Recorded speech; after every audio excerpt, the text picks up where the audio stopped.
첫 번째 구분부터 시작해가지고요. 하나하나씩 짚어보도록 하겠습니다. 동광학으로 김민 부장님이라는 분이 있는데 이 분이 해년마다 이렇게 시장 분석을 해가지고 자료를 많이 보내주십니다. 그래서 제가 대단히 항상 감사하게 느끼고 있고 이분들 때문에 저희들이 시장 분석하는데 되게 쉽습니다. 혹시 그러니까 잔디 쪽에서 시장 분석을 알고 싶으시면 누보분도 알고 싶겠지만 혹시 관심 있으시면 저한테 이야기를 하시면 제가 분석을 해서 자료를 보내드리도록 하겠습니다. 원해옥 종합살균제가 약 25마리죠. 물 500리터 기준으로 1600만 봉이 팔리고 있고요. 계속 19년부터 20년까지 계속 살균제는 판매가 증가 추세에 있고, 여기 보시면 우리 잔디에서 제일 많이 쓰이는, 이따가 이야기하겠지만 호리코어 4,1번 그룹, 테부코나졸, 메트코나졸, 뭐 이런 헥사코나졸, 뒤에 이제 졸자로 끝나는 약제들 있잖아요. 이 약제들이 지금 조금씩 증가하고 있고, 다작용점 약제가 최근에 대해서 엄청나게 증가한 게 뭐냐면 저항성하고 많이 연결이 될 것 같아요. 저항성 연결이 될 것 같고, 그다음 스트로빌루린 약제는 헤리티지, 카브리오웨이 이런 약제들은 약간 더디게 지금 판매가 되고 있는 것으로 알고 있습니다. 왜냐하면 여기 있는 약제들 중에 가, 다2, 4,1, 다3으로 구분되는 약제들이 우리나라 전체 시장에서 혼합 합치면 거의 한 70-80% 이상 팔리고 있고, 잔디에서도 이 그룹의 약제들이 가장 많이 팔리고 있습니다. 그렇기 때문에 장기적으로 이 그룹의 약제만 계속 사용하게 되면 저항성의 위험이 있기 때문에 이런 것들은 좀 알고 계셔야 될 것 같아서 제가 준비를 했고요. 너무나 잘 알기 때문에 지금 이렇게 아까 이 그림 문자 색깔로 고독성, 붉은색, 보통 독성, 황색, 저독성, 청색, 이게 몇 년 전부터 라벨이 의무화 됐거든요. 근데 아마 제품을 받아보시면 이렇게 청색, 파란색으로 되어 있지 않고 저독성이 간혹 녹색으로 되어 있는 경우가 있어요. 그거 꽤 많아요. 제조회사들이 그걸 안 지키는 것 같아요. 근데 보통 독성은 일반적으로 5독성 1급이면서 그런 약제들이 많거든요. 그래서 아마 잔디는 거의 등록이 되어 있지 않을 겁니다. 잘 아시겠지만 이렇게 살균제는 이렇게 작용하는 기작에 따라서 옛날에는 뭐 스트로빌루린계, 트리아졸계, 무슨 피리미딘계, 니트린계 이렇게 계통으로 나눴는데 이제 이게 완벽하게 최근에 와서 우리나라가 2016년부터 라벨이 바뀌고 살균제는 가나다라, 오전에 정성호 박사님이 이야기했던 것처럼 제초제는 A, B, C, D, 살충제는 1, 2, 3, 4번으로 나누고 있는데 제가 정말 여기에 대해서 불만이 엄청 많은 사람이에요. 가나다라고 해버리면 엄청 헷갈려요. 왜냐하면 일반인들은 다 3번, 다 2번 이렇게 생각하면 같은 약제라고 생각을 해버리거든요. 그러니까 다번 그룹의 약해 구분으로 되어진 약제들은 전부 다 호흡에 관련된 거거든요. 근데 글로벌 스탠다드는 번호예요. 다 3번은 글로벌에서 11번으로 구분해요. 그 다음 다 1번은 글로벌은 7번으로 구분해요. 이렇게 7번, 11번으로 구분되어 있으면 현업에 계신 분들이 이건 다른 약제라고 생각을 하는데, 제발 유튜브나 이런 거 보면 입 좀 다물었으면 좋겠는데 잘 모르는 사람들 다 2번, 다 3번 같다라고 이야기를 해버리고 이거 완전히 다른 약이거든요, 살균제는. 그렇기 때문에 그런 거 조금 처음에 바뀌었어야 되는데 그런 것도 좀 아쉬워요. 아무튼 이 약제들이 현재 우리나라에서 가장 많이 팔리면서 잔디에 전부 등록되어 있는 약제들이죠. 단제 혼합제 포함해서. 예전에 아칸토라는 약이 나왔는데 우리나라에서는 더 이상 못 쓰고요. 몇 가지 이유가 있지만 최근에 이제 만데시라고 한농에서 나왔는데 이게 잔디에 등록이 되어 있는 거 잘 모르겠어요. 아무튼 선두주자, 판타지스타 이런 제품들이 이렇게 크게 나눠지고 그룹형으로 여기에 있는 것들이 단제 상품으로 혼합제도 물론 있지만 여기에 잔디 약제들도 몇 가지가 있습니다. 우리나라에서 제일 많이 팔리는 약제들이 리스트업 됐습니다. 기작별로. 여기 있는 빨간 박스에 있는 약제들이 잔디에서는 거의 발생하지 않지만 세균병 전문 약제들. 나중에 잔디 적용 관리하면서 세균병이 발생이 되면 이 약제들을 살포를 하셔야 되고, 간혹 골프장을 가면 제가 이게 그린키퍼님들 너무 반가운 게 골프를 잘 치지 않습니다. 약간 좋아하는 편인데 가면 자두나 살구나 복숭아가 간혹 있어요. 적용수들이 있는데 있잖아요. 거기에 세균 구멍병이 치명적이거든요. 이 약제들 외에는 다른 약이 안 듣습니다. 그러니까 이 약제들을 구매를 하셔가지고 세균 구멍병이 발생하면 200낙이 다 돼버리거든요. 그러니까 이것들이 세균병 전문 약제고 나머지들이 이제 주로 곰팡이병 전문 약제들입니다. 큰 직업이고요. 일반적으로 역병, 녹균병, 잔류병, 아까 PCM 이야기했잖아요. PCM 마른병. PCM 마른병 같은 경우는 PCM은 균 자체가 완전히 이상하네요. 소위 여기에는 일반 곰팡이를 지구인이라고 하면 얘는 화성인이라고 생각하면 돼요. 완전히 달라요. 그래서 약제가 명확하게 정해져요. 그 약밖에 안 돼요. 다른 약이 아예 되지가 않습니다. 세균병은 뭐 화성이 아니죠. 금성의 애들이죠. 약제가 완벽하게 달라집니다. 참고적으로 세균병에 효과가 있으면서 곰팡이병에 등록된 약제가 여기에 있는 가스가민과 여기에 있는 용마루 한옥물, 혹시 바리문이라고 들어보셨는지 모르겠는데 바리문 예전에 골프장에 썼다고 제가 알고 있어요. 예전에, 지금은 안 쓰지만 그런 약제들이 있고, 나머지는 대부분 일반 곰팡이병 약제들이 여기에 있는 오티바 아미스트, 헤리티지, 카브리오 이런 약제들이 역병, 녹균병, 잔류병에도 효과가 있어서 많이는 아니지만 종종 사용이 되고 있습니다. 제가 잔디를 잘 모르기 때문에, 참고로 잔디를 제가 잘 모릅니다. 살균제 말하지 잔디를. 그래서 여기 계신 분들 잔디병은 훨씬 저보다 더 잘할 거라고 판단돼서 제가 이 사진을 아주 많이 인용을 하는 이유가 뭐냐면, 제조회사 직원들이 여기 고추 탄저병인데 이제 탄저병 걸리면 이제 방제가 된다고 하거든요. 근데 뭔가는 현실적으로 방제가 잘 되지 않습니다. 뭐 아무로 따지면 이게 한 2기, 3기, 한 4기 정도 되는데, 이 정도 돼버리면 어떤 약을 치더라도 효과가 없죠. 이 정도 돼도 약을 치더라도 효과가 없습니다. 근데 약을 치는 이유가 뭐냐면 잔디나 작물이나 연속 감염을 막기 위해서죠. 여기 있는 아주 미생 포자들이 또 다시 다 날아가 버리잖아요. 연속 감염을 막기 위해서 이런 약제 방제를 계속해서 할 수밖에 없고, PCM 마른병이 오면서 달라스파도 오는 거고 여러 가지 병이 복합적으로 오잖아요. 그렇기 때문에 이따 제가 제안을 하겠지만 스프레이 칼렌더를 잘 만들어 놓으셨을 겁니다. 근데 그 스프레이 칼렌더를 잘 만들어 놓으셨으면 저도 괜찮고 누구도 괜찮고 살균제를 잘 아시는 분들한테 한번 검증까지는 아니면 한번 조언을 받으시는 것도 괜찮아요. 왜냐하면 어떤 약제들은 PCM에도 효과가 있으면서 달라스팟에도 효과가 나타나는 약이 있고, 어떤 약제들은 완벽하게 PCM밖에 효과가 없는 약제들이 있거든요. 그런 약제들을 언제 어떤 병이 코스별로 지역별로 나타나에 따라서 그 약제를 미리미리 땡겨서 언제 사용하는가를 조금만 한번 조언을 받으시면 약제 살포를 많게는 2-3번 줄일 수도 있습니다. 탱크 믹스를 안 하셔도 되고. 그러니까 이런 것들을 아시면 될 것 같고요. 이 보면 이제 곰팡이, 여기는 제가 간단하게 넘어가도록 하고요. 썸머 패치 약제를 제가 찾아보니까 여기 보면 최근에 맥스티마라고 누보에서 정제산으로 지금 등록이 되어 있죠. 아주 편리하게 되어 있습니다. 실바코, 살린코, 멀리티 이렇게 혼합제, 미리본, 티바골, 인터페이스, 포시즌 여기 가지고 혼합제들도 다 등록이 되어 있습니다. 톱시넴, 톱네이템까지 등록이 있습니다. 이렇게 약제를 그룹별로, 작용하는 기작별로 그룹별로 나중에 가셔가지고 창고에 진열을 해두시면 더 편합니다. 그러니까 이 약제는 5번 그룹의 약제, 이 약제는 혼합제, 이 약제는 4-1번, 이 약제는 나2번, 이 약제는 카본, 다콘 이런 것들을 구분을 해놓으시면 그 장점이 뭐냐면, 내가 없더라도, 그린키퍼가 없더라도 시키면 걔네들이 거기서 갖다가 대충 알 수 있고, 걔네들이 이상하네요. 같이 일하는 사람들이 자발적으로 할 수 있게 됩니다. 구분을 다 해놓으면. 그리고 이번에 이 약제를 쳤으면 다음에 이 약제, 번갈아 가면서 쳐야 되기 때문에 그런 것들은 이렇게 구분을 이렇게 딱딱딱딱 해놓으시면 나중에 약 관리하는 것도 편하고 그렇습니다. 제가 썸머 패치 PCM 첫 병증 비리를 이제 각각 코스별로 다르기 때문에 이게 중요한 게 뭐냐면, 첫 병진 발현 시기가 엄청나게 중요합니다.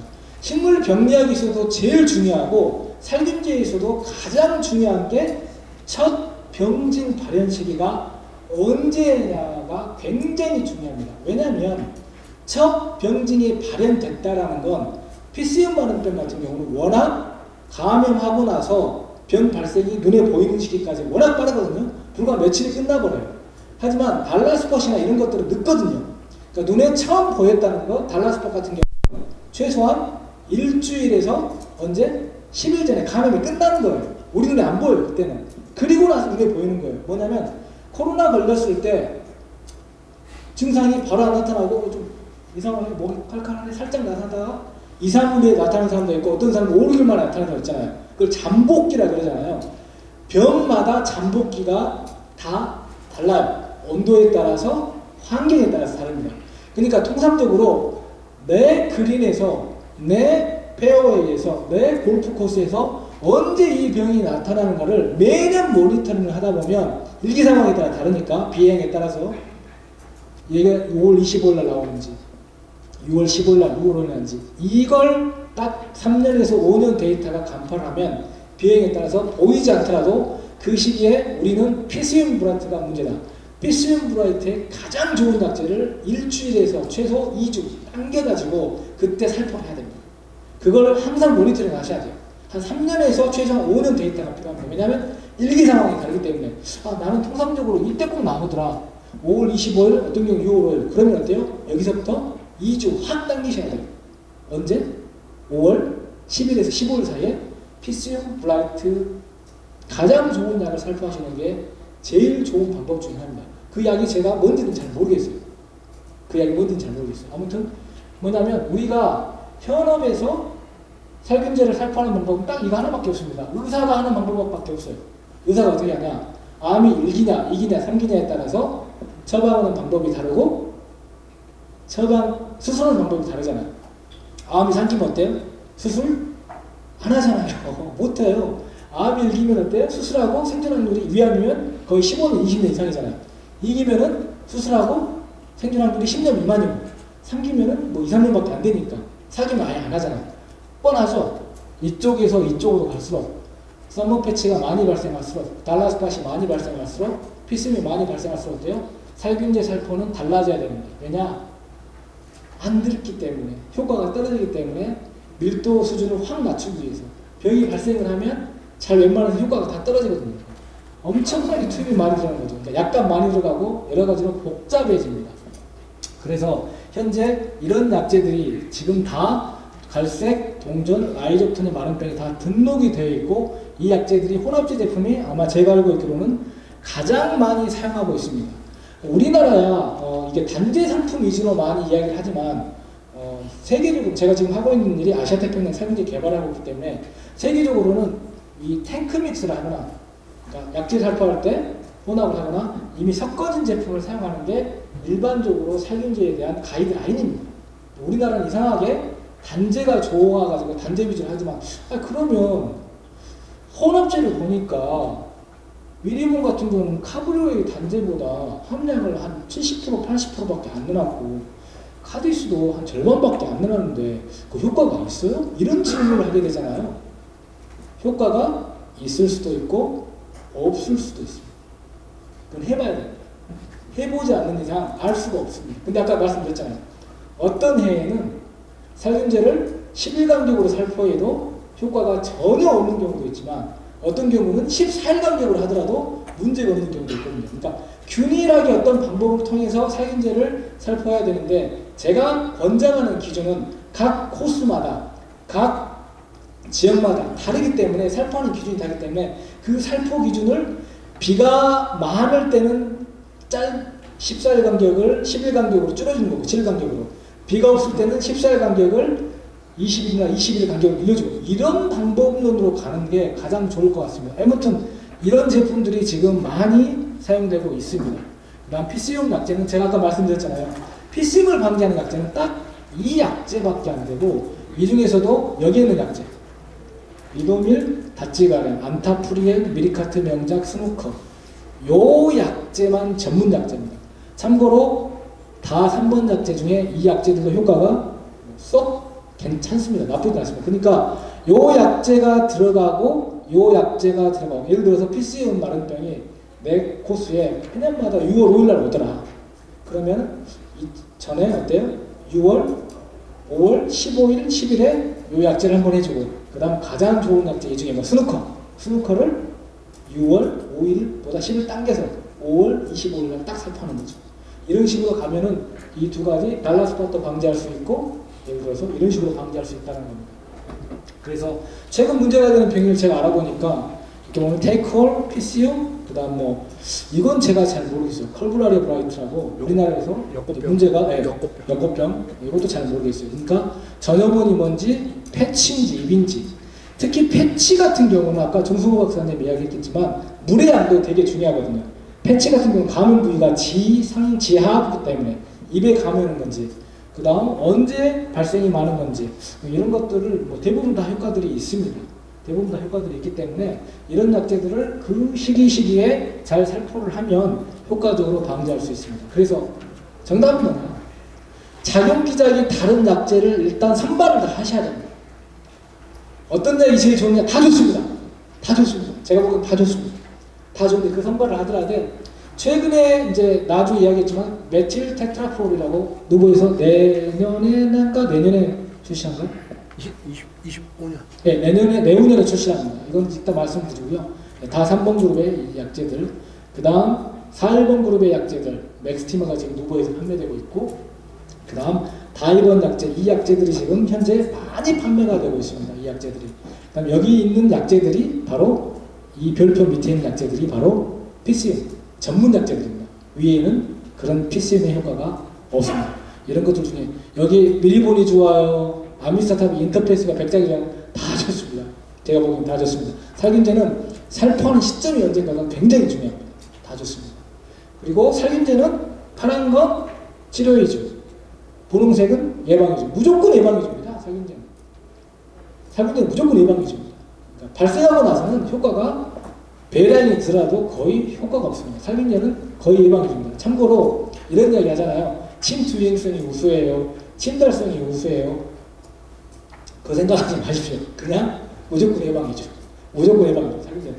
다 경험하셨을 거예요. 근데 참고로 보호용 살균 중에 아마 간혹 다코닐이나 다코닐 에이스를 사용하는 경우가 있잖아요.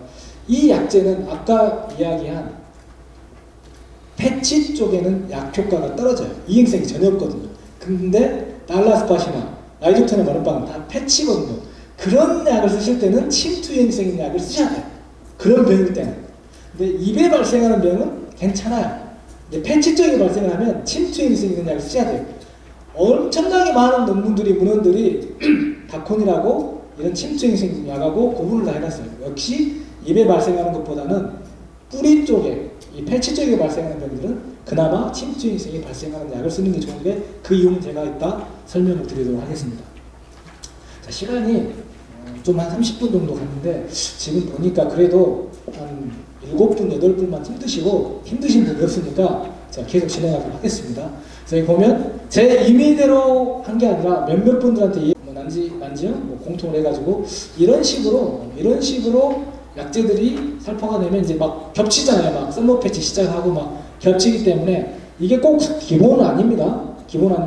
내 그린에, 내 골프 코스에 어떤 병이 어떻게 해놨냐에 따라서 2주 간격, 3주 간격, 1주 간격이 결정이 되기 때문에 그런 것들을 기준으로 해서 방제력을 쭉 짜놓으신 다음에 살균제를 좀 알고 있으신 분한테 조언을 받으시면 한두 번 더 줄일 수도 있고 좀 더 효과적으로 저항성도 예방할 수 있고 그럴 수 있을 것 같습니다. 그래서 이런 식으로 번갈아가면서 약제 살포를 하시는 방법이 제일 좋겠다는 걸 설명을 드리고요.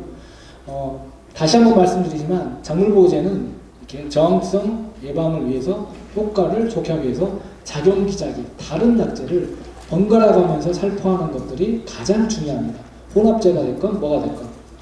작용기작을 이야기하면 아까 제가 침투행성을 말씀드렸잖아요. 잔디처럼. 여기 보면 어떤 약을 썼는지는 제가 잘 모릅니다. 잘 모르는데 지금 브라운 러스트, 그러니까 쉽게 말해 미래에 발생하는 병인데요.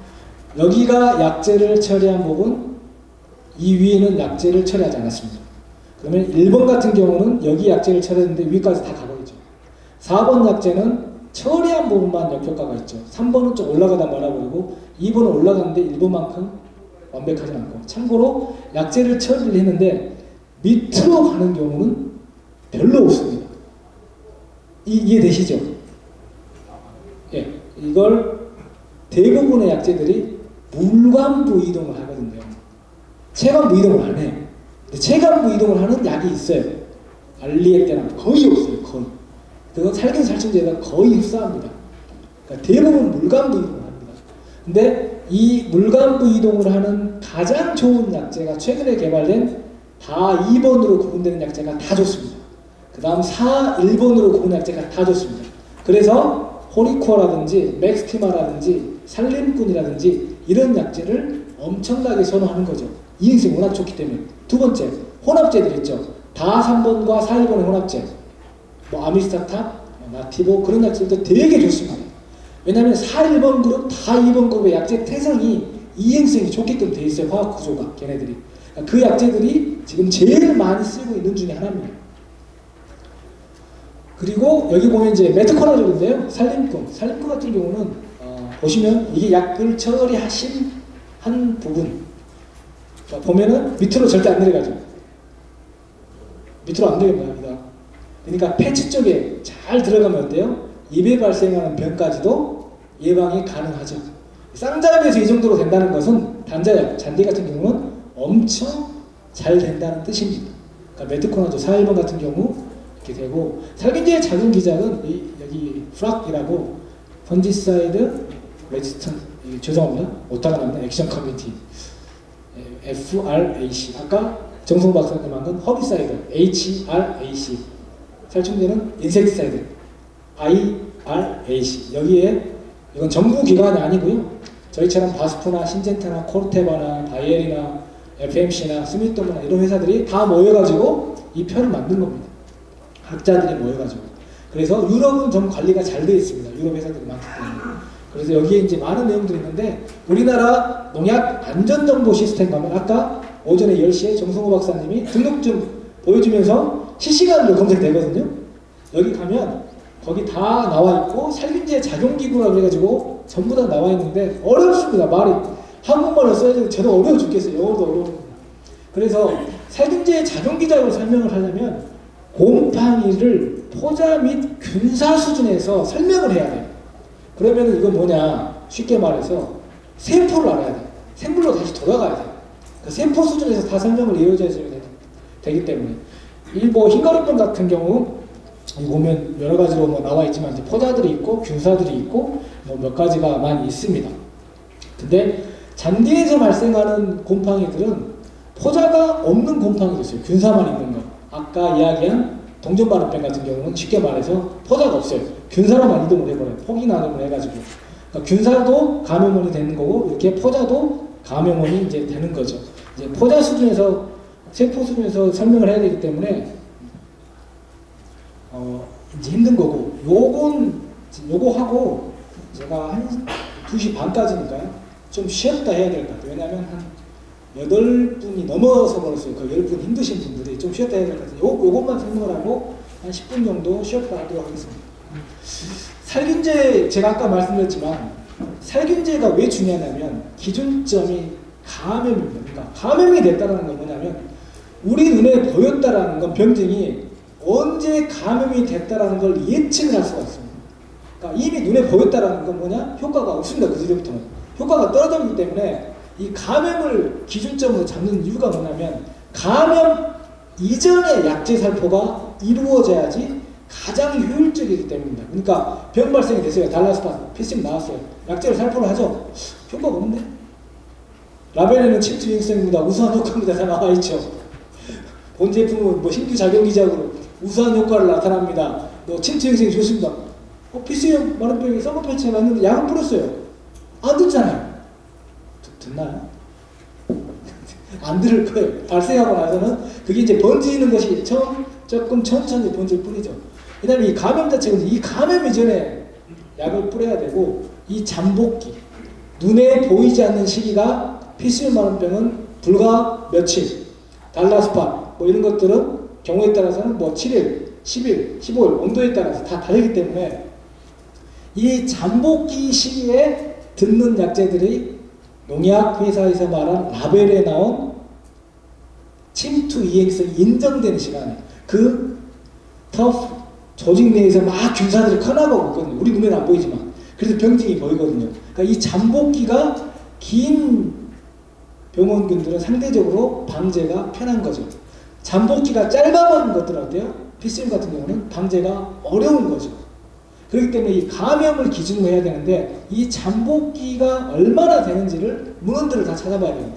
그렇기 때문에 아마 누구나 이런 데서 알 수 있을 거고, 이 포자가 분산하고 병증이 보였다는 건 우리가 엄밀히 따지면 박멸기라고 합니다. 박멸 효과. 치료 효과가 아니라 이때가 치료 효과입니다. 이 잠복기가 치료까지 눈에 이미 보여버리면 이건 치료 효과가 아닙니다. 말을 바꿔줘야 돼요. 박멸 효과라고 해야지만이 조금 이해가 돼요. 소비자 입장에서나 약을 쓰는 사람 입장에서는. 이 잠복기, 병증이 이미 감염이 끝나서 병증이 보이지 않는 단계가 이때가 치료 효과입니다. 이 치료 효과가 우수한 약제들이 바로 4.1번과 다 2번과 다 3번과 그의 혼합제들이 다 좋습니다. 그 혼합제들이 다 좋습니다. 그렇기 때문에 그 약제들이 위치할 수밖에 없는 거죠. 왜냐? 잠복기를 필수염 반응법 빼놓고는 짧게는 5일, 길게는 15일씩 가져가기 때문에. 그렇기 때문에 여기에 듣는 약제들이 아까 말한 그 세 가지 약제들이 많이 쓰일 수밖에 없는 이유입니다. 단점이 뭐냐? 계속해서 쓰게 되면 저항성 위험이 높아진다는 거죠. 여기까지만 하고요.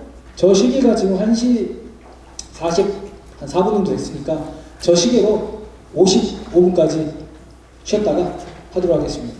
10분 쉬겠습니다. 뭐 10일 정도 걸린다면 여기 바로 침입하는 이 순간부터 2일, 3일차부터 9일 때까지가 치료 기간입니다. 치료 기간. 이 효과를 치료 효과라고 합니다. 근데 이 여기에 관련된 약제들이 전부 다 아까 이야기한 다 3번, 4.1번, 다 2번 약제들, 나일보도 괜찮습니다. 그런 약제들이 제일 많이 판매가 되고 있습니다. 이렇게 카본 그룹의 약제는 좀 많이 뭐 쓰고 있지는 않을 겁니다. 아마. 근데 간혹 뭐 다콘이라든지 이런 약제가 쓰이고 있고, 다 2번 약제, 4.1번 그룹 약제가 지금 이 4.1번 그룹의 약제가 어마어마하게 많이 쓰이고 있고 골프장에서 계속 쓰고 있는데 4.1번 약제에 대한 저항성 관련된 내용은 이따가 제가 간략하게 설명을 드리도록 하겠습니다. 자, 아까 제가 작용 기작을 하기 위해서는 세포 수준, 포자 수준에서 규명을 해야 된다고 했습니다. 우리나라가 이렇게 다 3번, 가번, 카번, 라번, 4번 이렇게 그룹핑을 해놨는데요. 아까 제가 처음에 설명드린 내용, 처음에 아니라 첫 시간에 설명드렸던 것 중에 하나가 프락이라고 그래가지고 그 사이트로 가든가 아니면 진흥청 가면 이게 다 설명이 되어 있는데 세포 수준에서 규명을 해야 되기 때문에 이게 하나의 세포입니다. 그러니까 모든 생물은 세포로 되어 있잖아요. 진핵생물들, 그러니까 세균 말고 우리 곰팡이 이상부터는 세포 하나에는 이렇게 미토콘트리아도 있고 핵도 있고 세포실도 있고 세포막도 있고 세포벽도 다 있습니다. 다 우리가 이렇게 생겼습니다. 근데 다번이라고 구분되는 약제들은 어디에 작용을 하냐면 바로 여기 미토콘트리아에 작용을 합니다. 다번 그룹 약제들인데 우리나라에서 제일 많이 팔리고 있는 농업이건 잔디건 제일 많이 팔리고 있는 게 바로 다 3번과 다 2번 그룹의 약이 미토콘트리아에 작용을 하고 최근에 판매되고 있는 스누커도 바로 이 미토콘트리아에 작용을 하고 간혹 미리카트, 명작이라는 약을 필수염 바람병에 사용을 합니다. 그 약도 바로 이 미토콘트리아에 작용을 합니다. 미토콘트리아에 작용하는 약은 우리가 호흡, 그러니까 숨을 못 쉬게 하는 거죠. 숨을 못 쉬게 하는 방법이 여러 가지가 있습니다. 사람들은 어떻게 하죠? 목 조르는 것도 숨 못 쉬는 건가요? 숨을 못 쉬게 되면 산소가 안 들어버리면 어떻게 되죠? 안 되잖아요. 뭐 돌아가지가 않잖아요. 뭐 안 만들어집니다. 이 약제들이 프라코드, 글로벌은 번호로 구분되어 있기 때문에 다 3번이 11번으로 구분되어 있고 다 2번이 7번으로 구분되어 있기 때문에 이건 기작이 다르다고 평가를 하는데 잘 모르면 다 3번으로 다 3번 다 2번으로 있기 때문에 이건 다번으로 구분되기 때문에 똑같은 약이라고 판단을 할 수 있습니다. 근데 그렇지가 않다는 걸 말씀드리고 여기에는 세포벽을 하는 게 5번 그 다음 아까 말한 4.1번 그룹 우리가 EBI라고 많이 이야기를 하고 이야기를 제가 말씀드리고 이 세포 멤브레인 세포막에 관여를 해버립니다. 그러니까 기작이 완전히 다른 거죠. 미토콘트리아와 세포막이죠. 그러니까 저항성이 다르게 나타나죠. 다르게 나타납니다. 호흡이니까 같이 나타나는 게 아니에요. 왜냐하면 다 3번과 다 2번은 타겟으로 하는 사이트가 달라버려요. 이따가 그건 설명드리도록 하겠습니다. 이렇게 핵산생합성 하는 것들이 바로 가일번중이고 골프장에서 많이 쓰는 것이 이제 리도밀, 안타, 그 다음 뭐죠? 프리엔 이런 것들이 프리엔 아니고요. 그 두 가지 안타도 아니고 리도밀하고 다치가렌 이것들이 핵산생합성을 못하게 하고 그런 역할을 하고 있습니다. 그래서 살균제 이동성을 보니까 제일 많이 팔리는 그룹의 약제들 중에 뭐 접촉 효과 이렇게 있고요. 뭐 다음 큐티클 침흡성 제형이 엄청 중요합니다. 아까 유제 타입의 제형을 개발했다고 했는데 유제 타입의 제형이 엄밀히 따지면 가장 좋다고 해도 과언이 아닙니다. 여러 가지 제형 중에 그러니까 유효 성분도 중요하지만 제형이 굉장히 중요합니다. 저도 몰랐거든요. 근데 저희가 하는 일들 농업은 영어로 프로분입니다. 입증이 돼야 됩니다. 입증이 돼야 돼요. 입증이 안 되면 그거 좋을까가 아니라 해봐가지고 효과가 있어야 돼요. 제형이 굉장히 중요한 건 제가 한 몇 년 전부터 알았습니다. 제형이 굉장히 중요합니다. 유제 타입의 제형이 되게 좋은 편입니다. 일반적으로. 근데 단점이 있죠. 유제 타입의 제형이 뭐죠? 냄새. 앞으로 장기적으로는 이제 드론으로 약을 뿌리실 수도 있어요. 여기 계시는 분들이 아는가요? 그럴 수도 있죠? 네. 그럴 수도 있잖아요. 드론으로. 근데 유제는 제일 단점이 냄새예요. 그러니까 그 유제를 만들 때 제가 알고 있기로 들어가는 계면활성제나 부자재들이 냄새가 나는 제형들일 수밖에 없는 것 같아요. 그러니까 그걸 어떻게 빼고 냄새가 안 나는 걸 넣느냐가 아마 유제 타입의 그걸 것 같아요. 여기 보면 침투액은 아까 보셨죠? 침단은 잎 뒷면, 표면 이동은 이렇게 약을 뿌리면 옆으로 바로 가는 거죠. 이런 것들이 전부 다 NA는 not applicable, 그러니까 모른다는 거죠. 그러니까 제형이 되게 중요하고 이런 그룹들이 이런 특성이 있다는 건데 꼭 이 그룹에 속한다고 해서 다 이러진 않습니다. 약제마다 조금씩 다릅니다. 그러니까 어때요?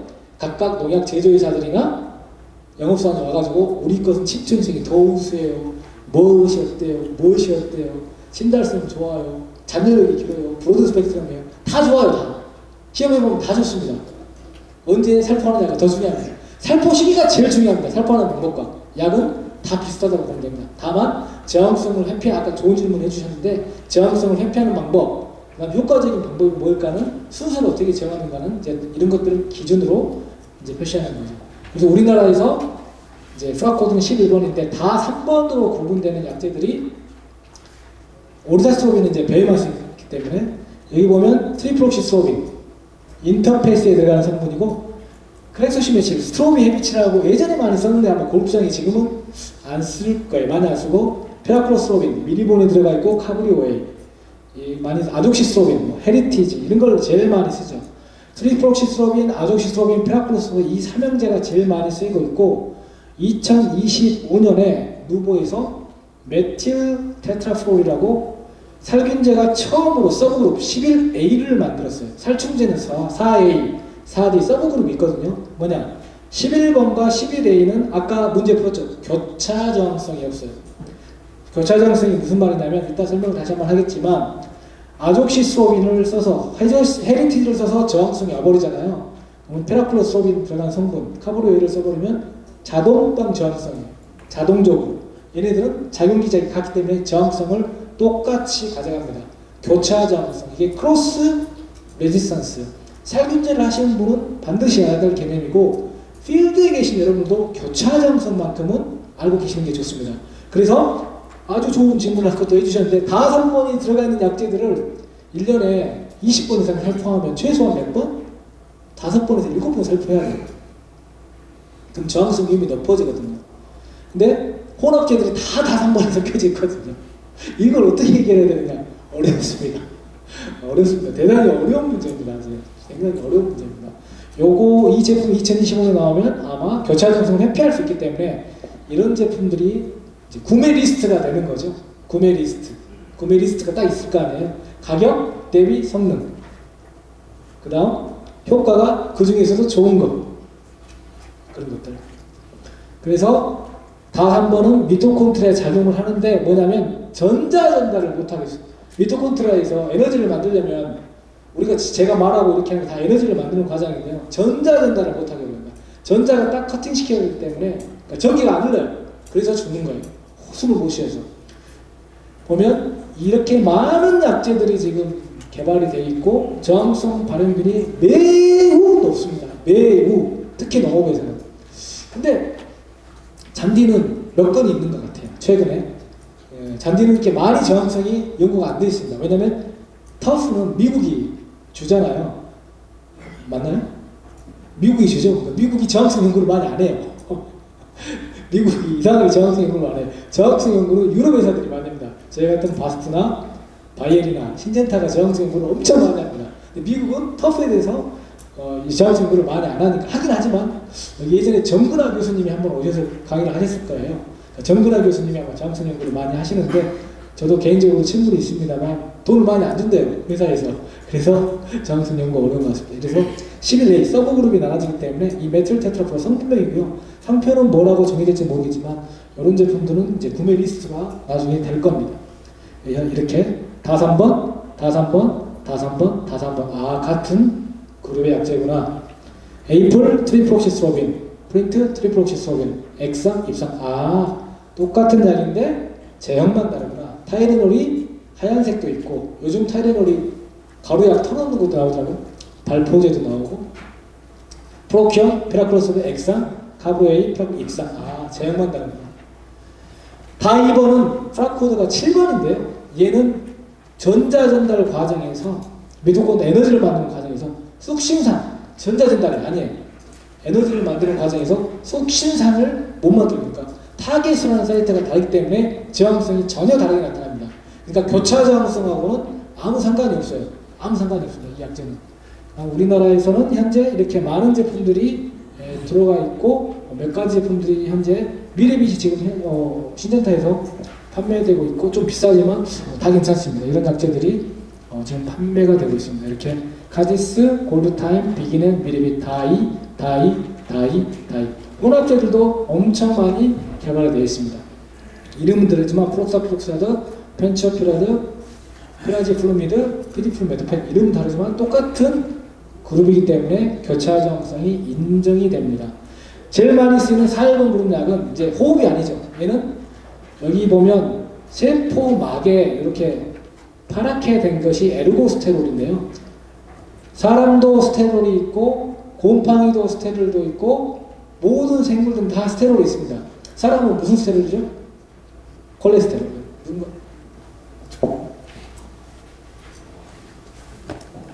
감사합니다. 콜레스테롤. 그렇기 때문에 이 4,1번 약제들이 많은 약제들이 지금 유럽연합에서 아웃되고 있습니다. 대표적인 게 헥사코나졸 유럽연합에 아웃돼버렸습니다.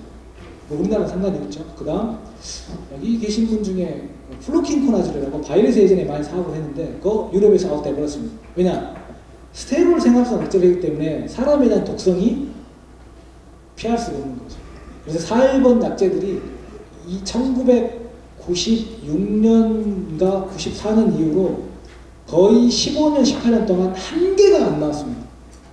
왜냐하면 독성 때문에 그렇게 독성 규제가 많이 강화됐습니다. 이걸 못 만들게 해버립니다. 이 에르고스테롤. 그래서 EBI, 에르고스테롤 바이오신테시스 이니비터, EBI라고 많이 이야기를 하고 국제적인 표현으로는 디메치, 이거 에르고스테롤이 만들려면 메칠레이션이 돼야 되거든요. 그러니까 디메칠레이션, 그러니까 메칠레이션을 못하게 해버리는 거죠. 메칠기가 붙어야 돼요. 어렵지만 국제적으로는 DMI라고 이야기를 많이 합니다. 그래서 4,1번 DMI, EBI라고 많이 알고 있을 겁니다. 이런 식으로 많이 못하게 하는 거죠. 이렇게 보면 프루겐, 워리우스, 트리밀, 램비에 있는데 노보에서 나온 맥스티마가 바로 이 4,1번 그룹의 약이고요. 1994년인가 96년 이후에 15년, 16년 동안 단 한 개도 못 나온 이유가 뭐냐면 바로 레귤레터리, 등록 이슈 때문에, 스테롤 때문에. 그래서 새로 나온 EBI이기 때문에, DMI이기 때문에 그런 약제들을 선별을 하는 게 또 하나의 기준점이 되는 거죠.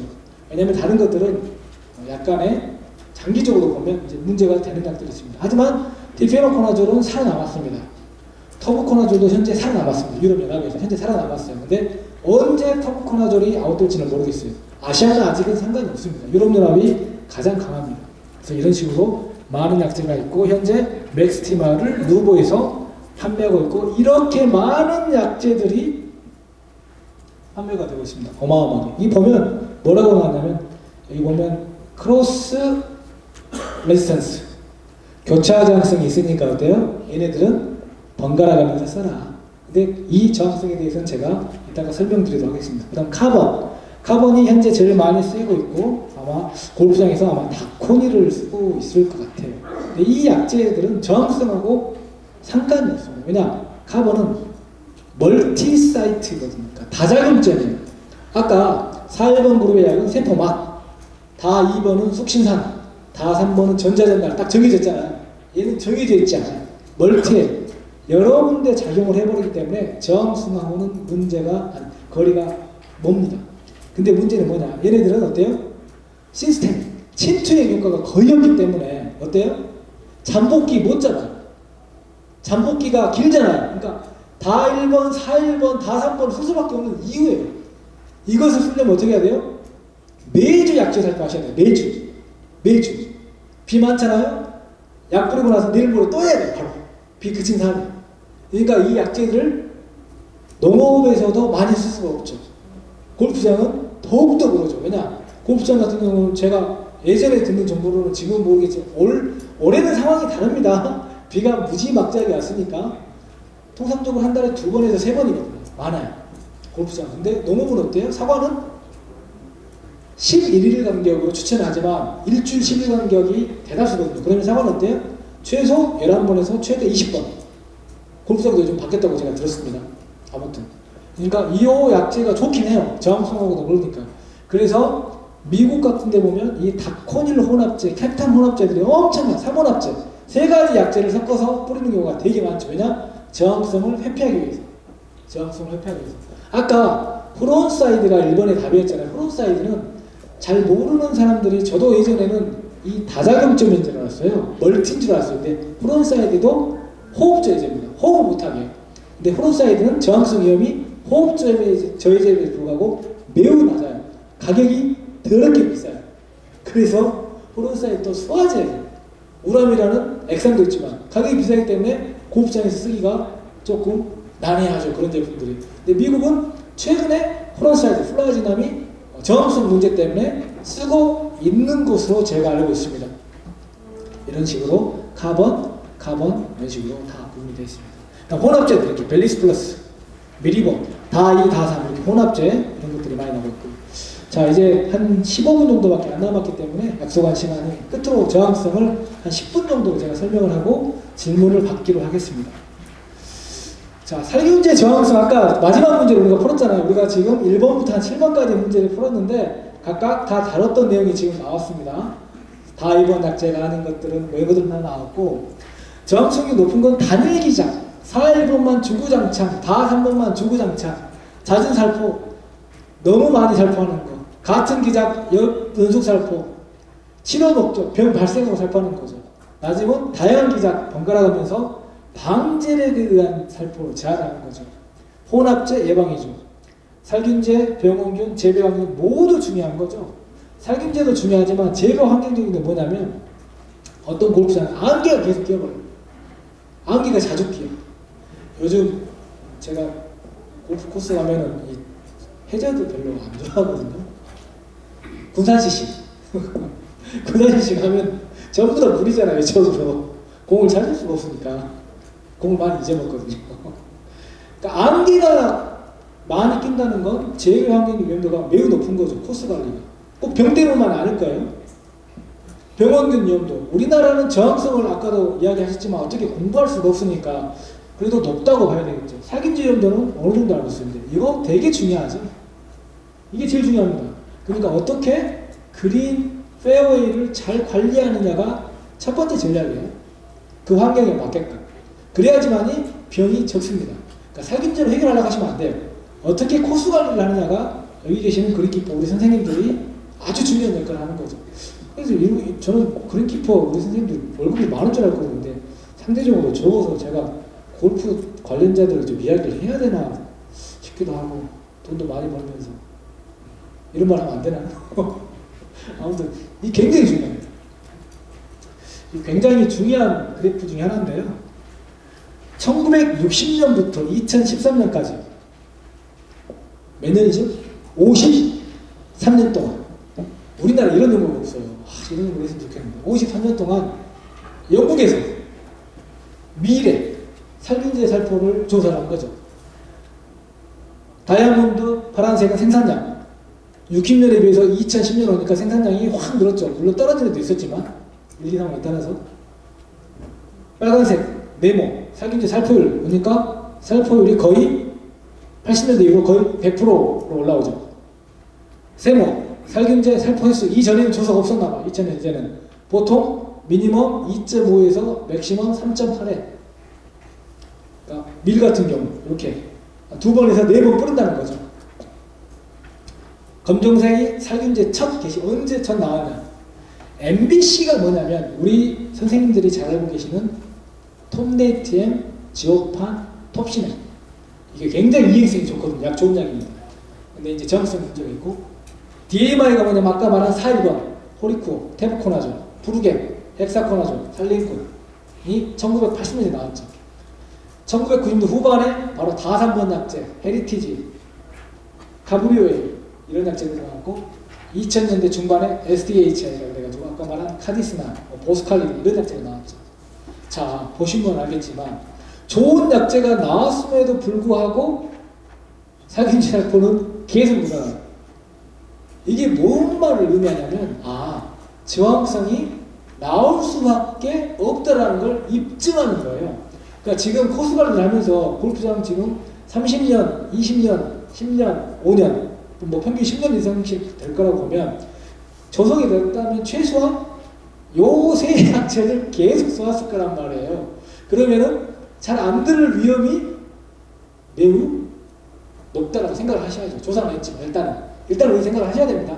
제가 저항성이 왔다라고 말한 적 없습니다. 있을 것 같아서지 없습니다. 굉장히 높다고 봐야 됩니다. 모니터를 보니까 독일에서 99년부터 2020년 21년 동안 클로로타로닐, 폴펫이 바로 카본 그룹의 약입니다. 카본 그룹의 약을 보니까 99년이 까만 거, 2020년이 녹색. 그래프가 똑같죠? 저항성이 전혀 안 온 거예요. 전혀 안 왔습니다. 테부코나졸, 익숙하죠? 프로피코나졸, 지금 신젠타에서 이거 사업하나 모르겠네요. 프로피코나졸. 사업하는 거. 그 다음 프로테오코나졸 우리나라에 없습니다. 우리나라 바이오에서 사업하는 거 우리 안 하고 프로크로아치가 그 스포르곤 이런 약입니다.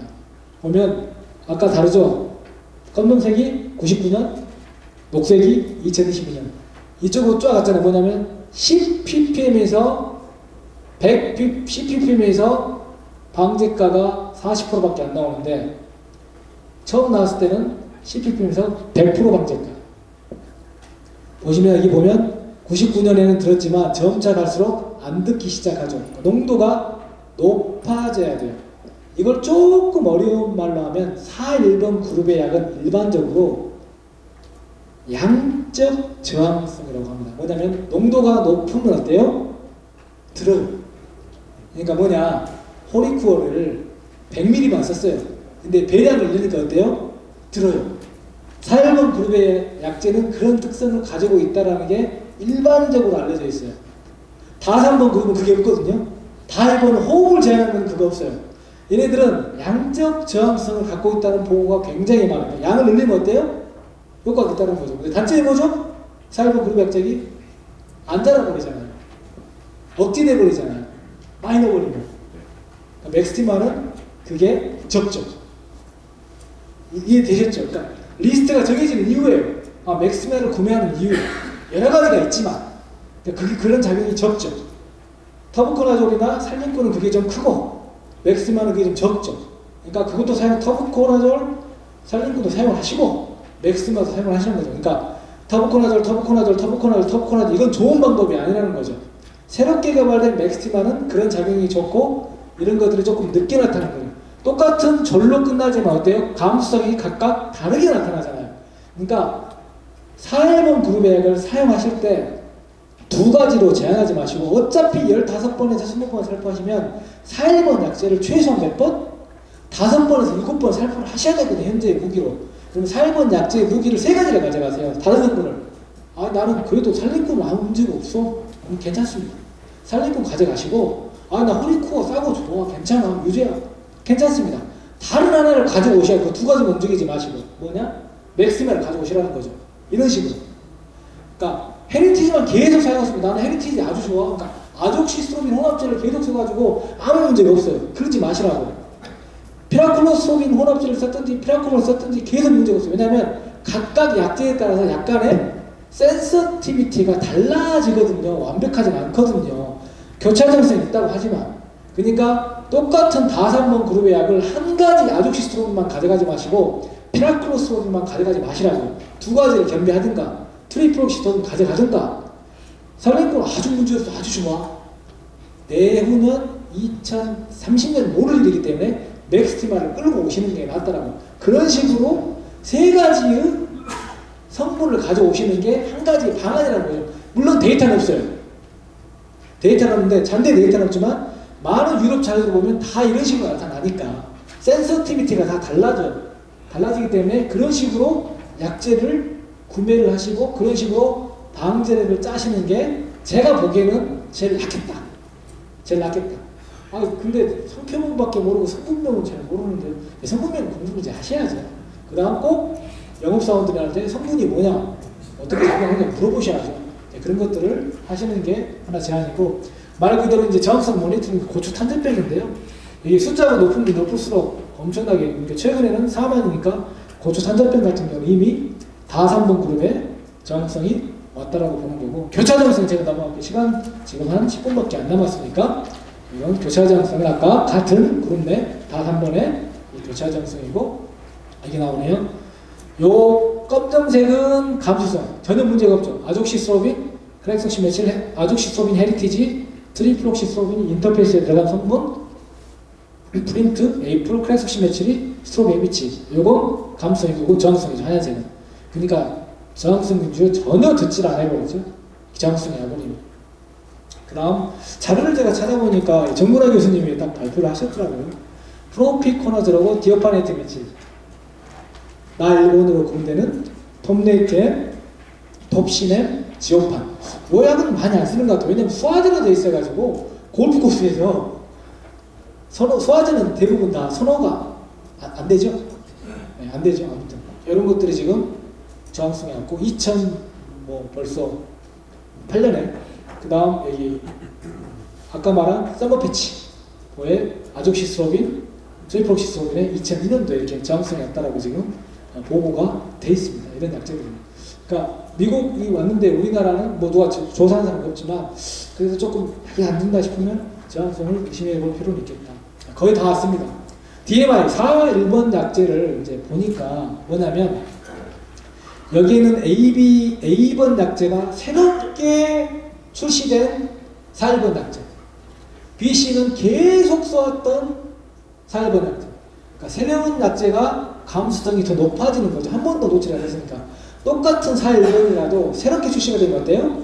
균에 대한 활성이 좀 더 높더라.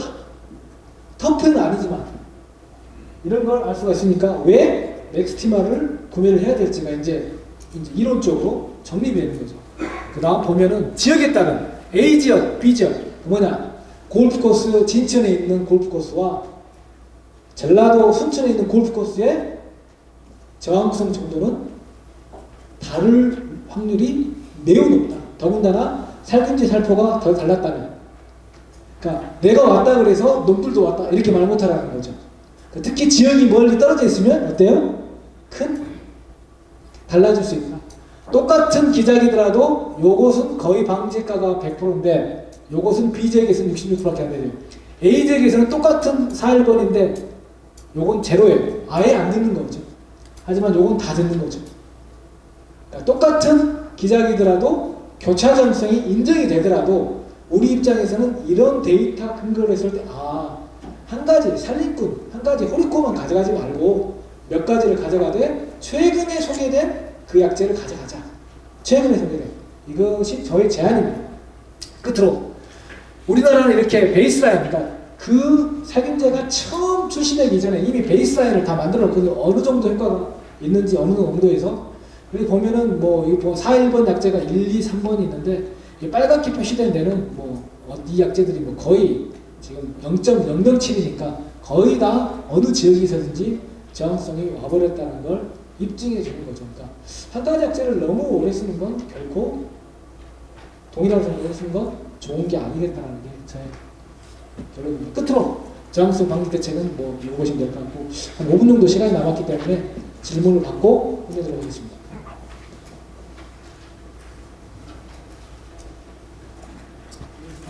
잠시만. 아, 예, 죄송합니다. 잠시만. 점이 그러니까 예를 들어서 플랫폼을 3번만 가지고 쳤을 때 정확성이 있고 7번, 11번 이렇게 돌아가면서 쳤을 때 그렇게 돌아가면서 쳤을 때 그럼 이제 저항성이 좀 덜 올 거 아닙니까? 근데 먼저 정근환 교수님이 말씀하시기에는 그걸 깨기 위해서 뭐 3-7, 11-7 이런 식으로 해서 뒤에 7이 붙든 3 앞에 3에 뒤에 11, 7 뭐 이런 식으로 섞었을 때는 저항성이 안 온다고 말씀을 하셨거든요.